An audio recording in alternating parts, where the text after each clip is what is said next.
It all started on what was supposed to be the happiest day of my life, a day that turned into a nightmare.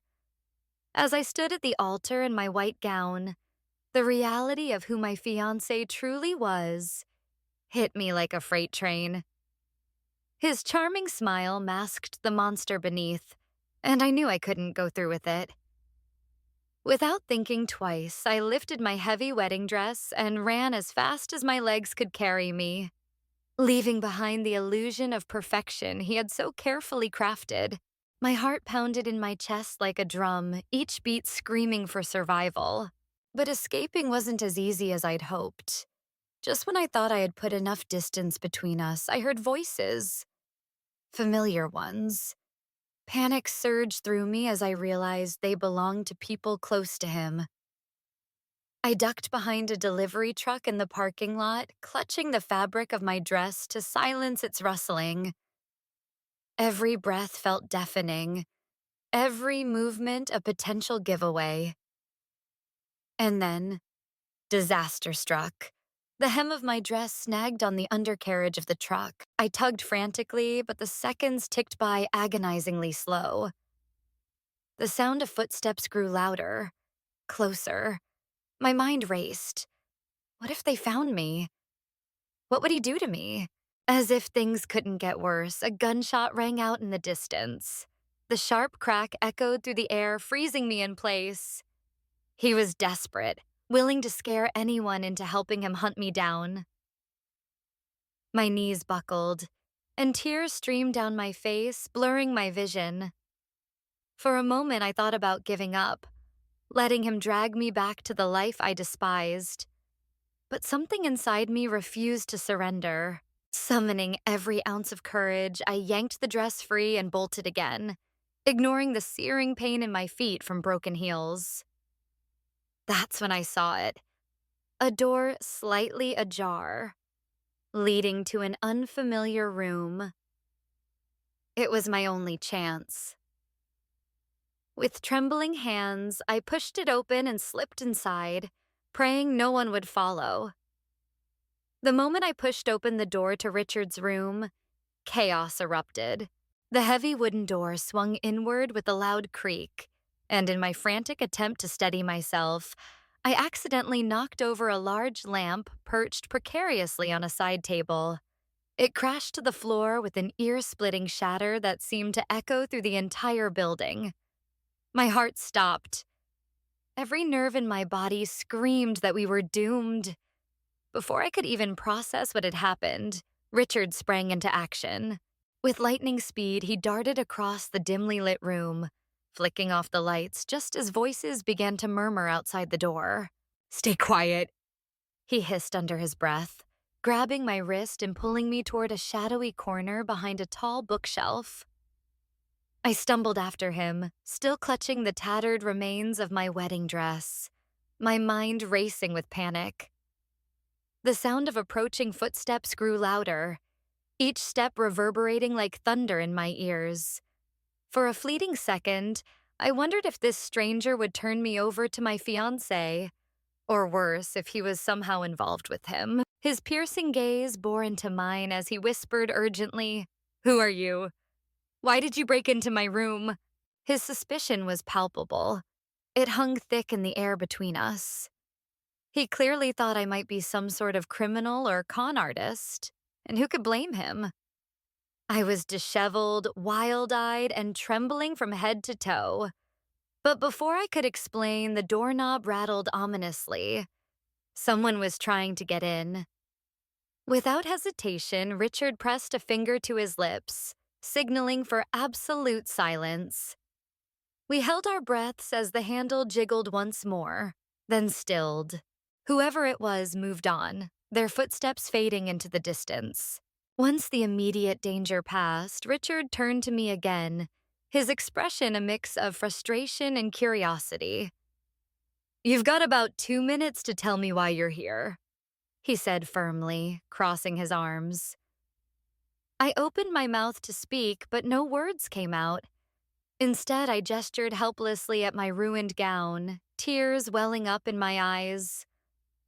Something softened in his demeanor, and after a tense pause, he sighed.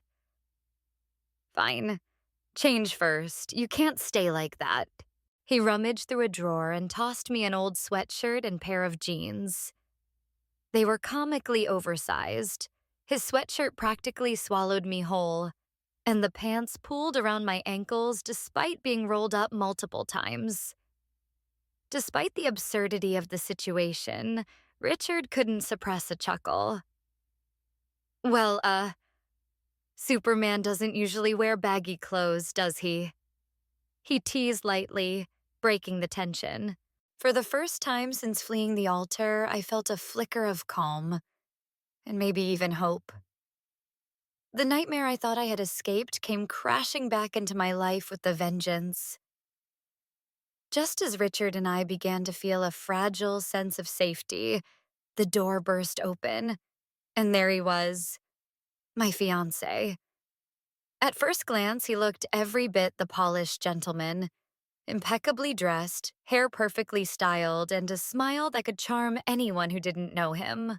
But his eyes betrayed the truth, cold, calculating, and filled with rage. He scanned the room, his gaze landing on me like a predator spotting its prey. My stomach churned as I instinctively stepped back closer to Richard. "Rachel," he said, his voice dripping with false sweetness. "There you are, my love. Why did you run away? You know how much I worry about you." His words were honeyed poison, designed to manipulate and control. He took a step forward, but Richard moved in front of me, creating a protective barrier between us. The tension in the air was suffocating. "I'm not going back with you," I whispered, my voice trembling but firm. For the first time, I felt a flicker of defiance, a small flame of courage ignited by Richard's presence. His smile faltered for just a second before twisting into something darker. "Oh, Rachel," he said, his tone shifting to one of menace. "You don't understand. You'll never escape me." With those chilling words, he pulled out a gun, waving it carelessly as if it were an extension of his arm. Then, almost casually, he revealed a small knife tucked into his belt. The sight sent ice coursing through my veins. I knew all too well what he was capable of. I couldn't stay silent any longer. Summoning every ounce of bravery, I blurted out the truth. "He's not the man you think he is," I cried, looking directly at Richard. "He locks me inside the house for days when I disobey him. Once, he kept me trapped without food or water for 3 days because I refused to attend some stupid party with him. And the bruises..." My voice cracked as tears streamed down my face. "Every bruise on my body is a consequence of his anger." Richard's expression hardened. He turned toward my fiancé, his jaw clenched. "Is this true?" he demanded, though the answer was written all over my battered soul. My fiancé laughed, a cold, hollow sound that made my skin crawl. "You think she deserves better? She needs discipline, someone to keep her in line. Without me, she's nothing." His hand tightened around the gun, and he pointed it at Richard. "Step aside, or I'll make sure neither of you leaves this room alive." For a moment, time seemed to freeze. My heart pounded so loudly I was certain everyone could hear it. I wanted to scream, to run, but fear rooted me to the spot. All I could do was cling to Richard, praying he wouldn't let go. Then, in a sudden burst of movement, Richard lunged forward. He knocked the gun out of my fiancé's hand with surprising speed and precision, sending it skittering across the floor. My fiancé snarled, reaching for the knife, but Richard was faster. He pinned him against the wall, their faces inches apart. "Listen carefully," Richard growled, his voice low and dangerous. "You're done hurting her. If you ever come near her again, I'll make sure the whole world knows what kind of monster you really are." The confrontation with my fiancé escalated into a scene straight out of a thriller. Richard's calm demeanor masked the storm brewing beneath his surface as he stood between me and the man who had once controlled every aspect of my life. My heart was pounding so hard I could feel it in my throat, but Richard's presence gave me strength, a lifeline in the chaos. "Let's settle this like adults," Richard said, his voice steady despite the tension crackling in the air. He glanced at me briefly, silently reassuring me that everything would be okay. "If you're so convinced Rachel belongs with you, then why don't we call the police? Let them handle it." For a split second, my fiancé hesitated. His grip on the gun tightened and his eyes narrowed suspiciously. "You think I'm stupid?" he spat, taking a step closer. "This is between her and me. No cops." But Richard didn't flinch. Instead, he leaned casually against the wall, feigning nonchalance. "Fine, no cops. But if you're truly innocent, what do you have to worry about? Unless..." He let the word hang in the air like a challenge, his piercing gaze locking onto my fiancé's face. The tactic worked. My ex visibly relaxed, lowering the gun slightly. It was just enough for Richard to act.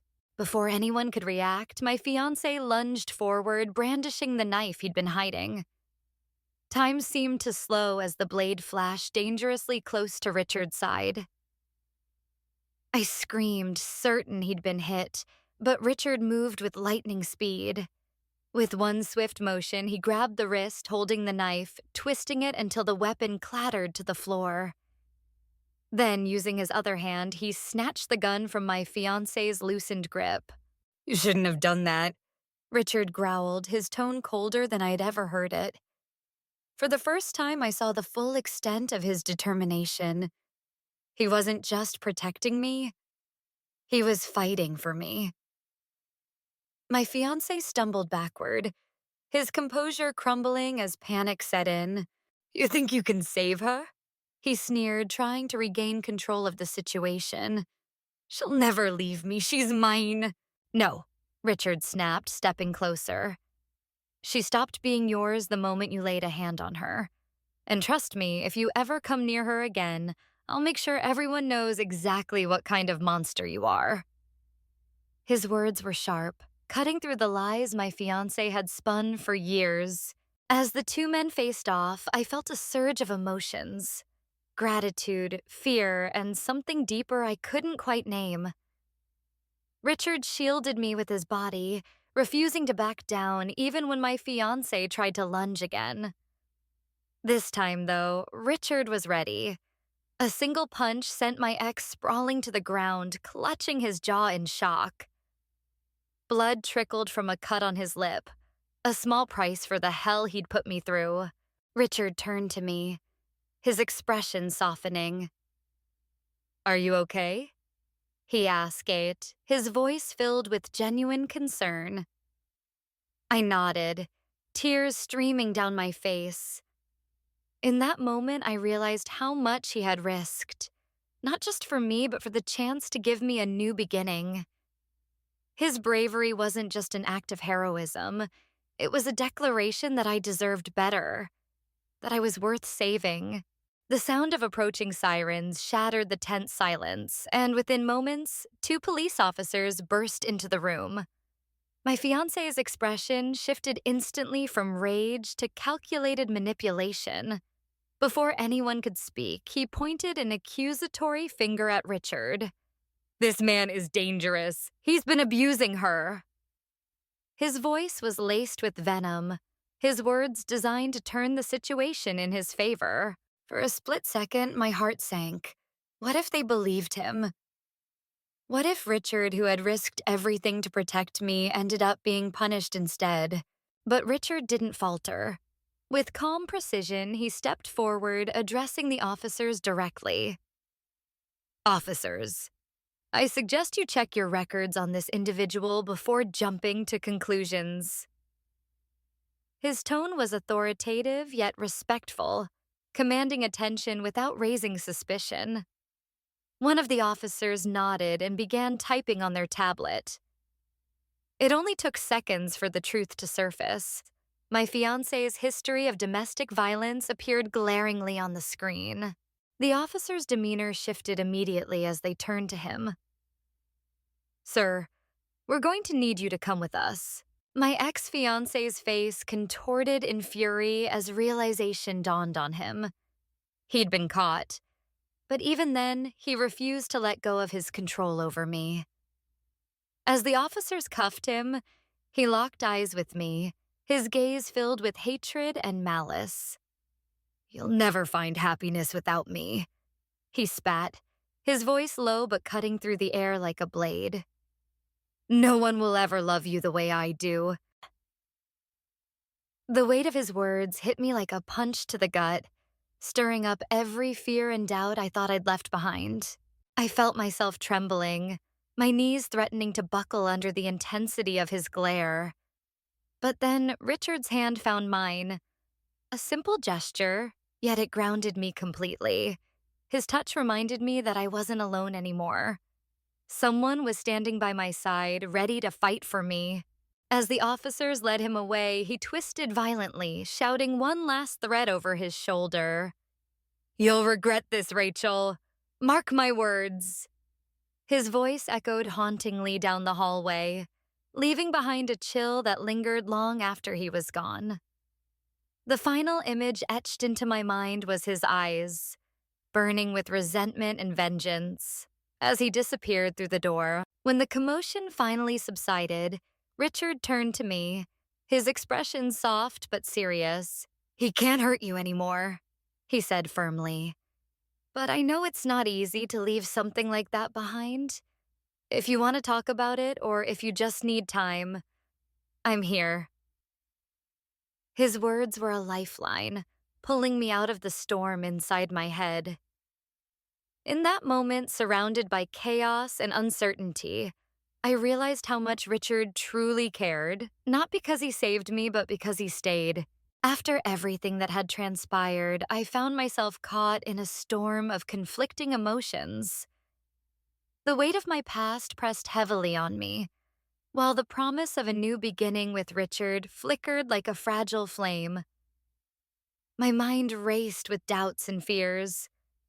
Could I truly trust him? What if he turned out to be just like my ex-fiancé, a wolf in sheep's clothing? These questions haunted me as I sat alone in his room, staring at the blank page before me. I picked up a pen and began to write. Words meant to say goodbye, to thank him for saving me but explain that I couldn't stay. Yet every sentence felt wrong, like trying to extinguish a fire with water that refused to flow. In the end, I folded the letter and tucked it into my pocket, unable to summon the courage to hand it over. Richard returned later, his presence filling the room with warmth despite the chaos swirling inside me. He looked at me with those steady eyes, as though he could see straight through my hesitation. "Rachel," he said softly, "I know this is overwhelming, but if you're willing, I'd like to take you home, to my town, my life. You don't have to face this alone anymore." His words were sincere, yet they only deepened my internal struggle. How could I leave behind everything I knew? How could I risk falling into another trap?